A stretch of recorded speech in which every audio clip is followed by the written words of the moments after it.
بسم اللہ الرحمن الرحیم۔ شروع اللہ کے نام سے جو بڑا مہربان نہایت رحم کرنے والا ہے۔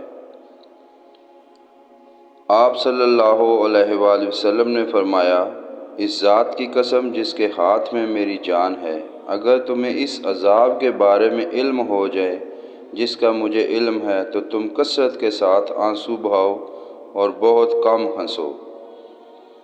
آپ صلی اللہ علیہ وآلہ وسلم نے فرمایا، جو شخص کسی کو کافر کہہ کے پکارے یا خدا کا دشمن کہے اور وہ ایسا نہ ہو تو یہ کلمہ کہنے والے پر لوٹ آتا ہے۔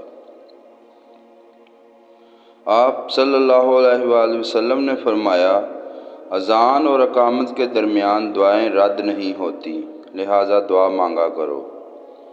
آپ صلی اللہ علیہ وآلہ وسلم نے فرمایا، اسلام میں پہل کرنے والا تکبر سے بری ہے۔ آپ صلی اللہ علیہ وآلہ وسلم نے فرمایا، قیامت کے روز میری امت کی علامت یہ ہوگی کہ ان کی پیشانی اور وضو کے اعضاء نور سے چمکتے ہوں گے۔ جو شخص اپنے نور کو بڑھانا چاہے وہ وضو کے ذریعے بڑھائے۔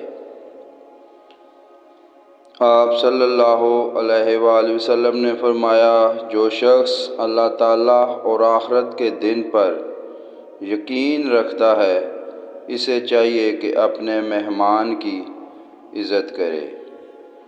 ایسی مزید اسلامی ویڈیو دیکھنے کے لیے ہمارے چینل کو لائک اور سبسکرائب کر دیں۔ جزاک اللہ۔